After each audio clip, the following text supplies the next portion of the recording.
दोस्तों जय सिया राम। देखो कि एक हमारा छोटा सा तलैया बन रही थी, उसमें बेगन आ चुकी थी।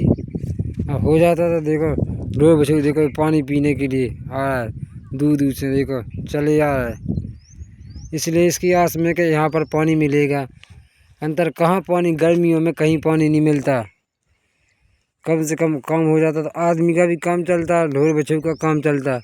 देखो आए पानी पीने के लिए, यहीं ठंडे ठंडे पानी पीते ढोर बछड़े। और हम लोग तो मछली डलती तो आदमी भी खाते, हम भी खाते।